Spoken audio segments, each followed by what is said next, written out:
Although the music of Richard Strauss has been a staple of the concert hall and the operatic stage for generations, the composer's life, his personality, and the significance of his art remain surprisingly controversial. When he was born in 1864, the premiere of Wagner's Tristan und Isolde was still a year away. Brahms hadn't composed a symphony, and Debussy was less than 2 years old. When he died at the age of 85 in 1949, Sibelius, Ravel, Schoenberg, Bartók, and Gershwin had come and gone, Pierre Boulez and John Cage were published composers, and electronic composition was an emerging force in art music. Strauss's lifespan also covered a period marked by radical political change and a catastrophic level of destruction that included the fall of imperial monarchies, the rise of communism, the deaths of tens of millions in 2 world wars, the first uses of nuclear weapons, the decline of European political dominance, and the beginning of the Cold War. He also saw the invention of the telephone, electric light, the phonograph, film, the internal combustion engine, the airplane, the automobile, radio, television, penicillin, the general-purpose computer, plastic, liquid-fueled rockets, and the jet engine. And yet Strauss, who was considered a musical revolutionary well into his 40s, remained largely indifferent to the tumult that surrounded him.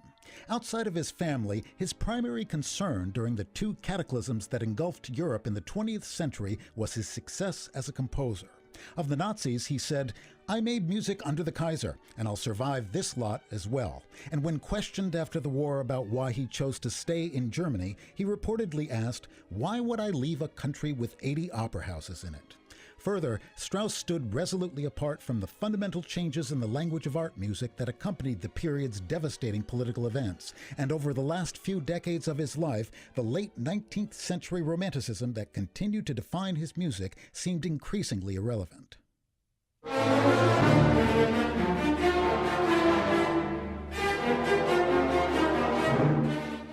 A clearer understanding of Strauss's music may be arrived at by considering 2 factors that decisively informed his art. The first involved his response to Wagner's works, which was ultimately quite nuanced. Although Strauss's veneration for Wagner facilitated the development of his individual style by introducing him to aesthetic ideas that strongly contradicted many of the precepts of his thoroughly traditional musical education, the essential conservatism of that training remained a potent internal force. This was reflected in his attraction to the writings of Nietzsche, who had come to reject the metaphysical musings that were foundational in Wagner's works. In his book Beyond Good and Evil, written in 1886, when Strauss began composing the tone poems that would first bring him international attention, Nietzsche wrote, "I imagine a music whose rarest magic would consist in no longer knowing anything of good and evil, an art that would see fleeing towards it the colors of a declining, incomprehensibly moralistic world." This view of music as a self-sufficient art that's most powerful and evocative when it's unattached to abstract quests for meaning, free to thrive as a highly cultivated, profoundly nurturing form of entertainment, would deeply influence Strauss's mature works. It brought forth a native theatricality that became another determinative factor in his music. This tendency was potentiated by a gift for orchestration that soon ripened into mastery, and before long his skills of musical characterization and description would be unsurpassed, providing him with the ability to deploy a wide range of expressive options with incomparable facility. Inevitably, the writing in his tone poems became more specifically descriptive, and thus his turn towards operatic composition near the end of the 19th century was simply an extension of a pre-existing trend, wherein the musical language he adopted was determined by the poetic content of the project. Unlike Schoenberg, revolutionizing the vocabulary of music held little interest for Strauss, and the progressive syntax he employed in his operas Salome and Electra was less a reflection of aspirations to radicalism than a response to the opera's subject matter.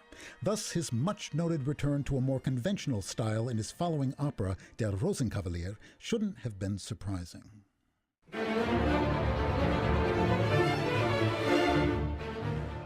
In composing his tone poem Don Quixote, Strauss determined that the variation form would provide the most appropriate general framework for portraying selected events from Cervantes' comic novel.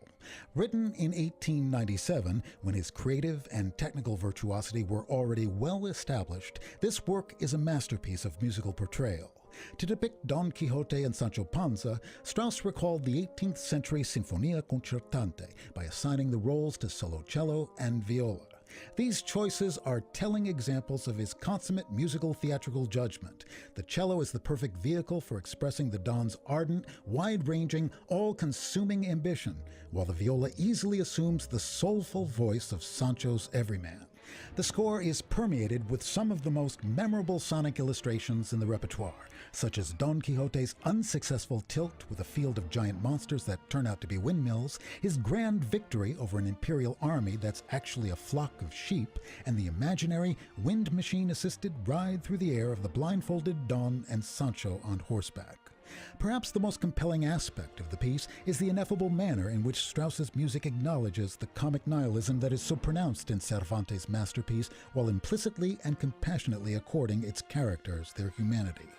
In doing so, he colorfully pokes at the human tendency to nurture grand aspirations and hold to them stubbornly, in spite of repeated setbacks or simply the pedestrian realities of daily existence. Our ability to laugh at our foibles and misfires is a great gift, and as we listen to Strauss's wonderful depictions of Don Quixote's perpetual misjudgments and failures, we are reminded that humor is one of humanity's great consolations.